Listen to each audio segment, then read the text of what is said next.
We're starting off here with the digestive system, part 5, on page 857, and we need to review the innervation of the tongue for taste and touch and motor. And so for the anterior 2/3 of the tongue, we have the facial nerve, number 7, for taste. Okay, and these would include things like sweetness, salt, and sour. Some of the sweetness is over here, as I mentioned before, with the foliate papillae. Then the posterior 1/3 of the tongue is the glossopharyngeal nerve, number 9, also for taste, usually focusing on bitter tastes. And then we have, at the very end of the tongue, posterior aspect, back of the tongue, and then the palate or roof of the mouth, we have cranial nerve 10, the vagus nerve. And believe it or not, you have taste buds on the roof of your mouth, and they're sensitive to a variety of flavors. There's only, as you remember, 5 flavors. There's sweet, sour, salty, and umami, and I'm forgetting the other, but you'll remember it.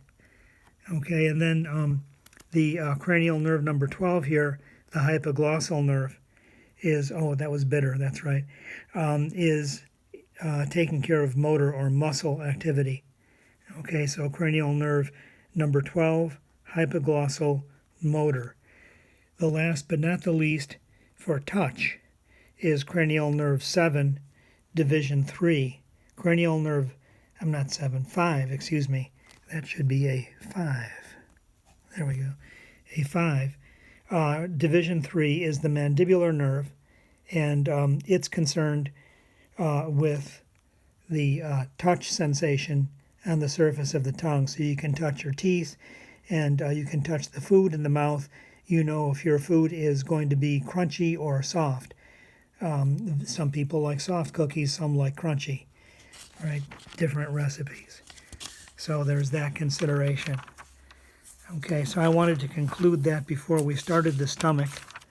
So we'll pick up the action here with the stomach on page number 865. The stomach is a interesting organ because it actually has 3 layers, not just 2. So we have the various layers listed here for our viewing pleasure.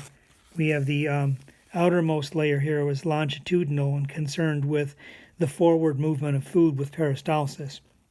We have a circular inner layer here that's concerned with segmentation and mixing of the food. And then we have yet a 3rd layer. In this case, it's called the oblique layer, and it's also assisting with the circular inner layer with segmentation and sort of the chugga-chugga motion of the stomach to mix the food together. We're trying to get the food and the powerful hydrochloric acid and the enzymes all to work together to basically break down the food. The food has to be all the way down to 1 millimeter in diameter in order to get through this pyloric sphincter. The artist has underestimated the musculature here. If you were to look at a barium sulfate radio-opaque material going through here, this would look like a Christmas tree right here. It's got a lot of muscle, way more than the artist is depicting. So that's an important detail. If things are not either liquid or down to 1 millimeter in diameter, all of the larger things get refluxed back up into the stomach for further consideration. Okay, so that means that the stomach is going to have to continue on. Food comes in here in the stomach. This is the cardiac region here. They call it here the cardia. And that's because the diaphragm is right here, and there's a heart resting above it. And so some people mistake a very full stomach with maybe a little bit of pain involved, a stomach ache, with their heart. And you're not having a heart attack. It's just the individual ate to fullness. Okay, so up here we have the fundus of the stomach. This is called fundus. And essentially this is where food is maintained while it goes through the process of breakdown. And then the rest of this is the body. This is the pyloric region. Notice that we have these nice little folds in the stomach here that direct the food distally, and these folds are referred to by the name rugae. So where is that name here? I don't see it, but you'll find it. It's called rugae, R-U-G-A-E. Okay, so for whatever reason, I'm not seeing. Oh, here it is, right here. Rugae of the mucosa. Okay, these are the folds that direct the food in the correct direction. Once a day, sometimes twice a day, there is what's called a migrating motility movement that actually opens up all sphincters.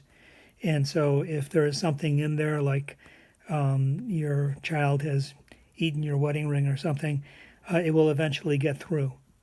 Right, so that means you just look carefully in the diaper and you will find that wedding ring eventually. Okay, so the lesser curvature of the stomach, the greater curvature, there's all sorts of hormonal structures that are unique to various parts of the stomach. We have ghrelin-releasing cells and that sort of thing that indicate hunger in some cases. The important thing to know here is that the stomach is concerned with protein or polypeptide digestion and virtually nothing else. And the only thing that crosses the mucosa here is alcohol and aspirin or other COX inhibitors similar to aspirin that break down in the lining here like ibuprofen. So it's better, of course, not to swallow an aspirin whole. It's better to swallow an aspirin that's been dissolved in some way or another. Same thing with ibuprofen. They can interrupt the mucosa here. Okay, so that's everything you wanted to know about the stomach anatomy. The next thing that we get to here is going to be the duodenum. So this is the beginning of the duodenum, which is still in the peritoneal regions, covered by peritoneal coverings, but then almost immediately it becomes retroperitoneal. So that's our next step that we'll get to momentarily.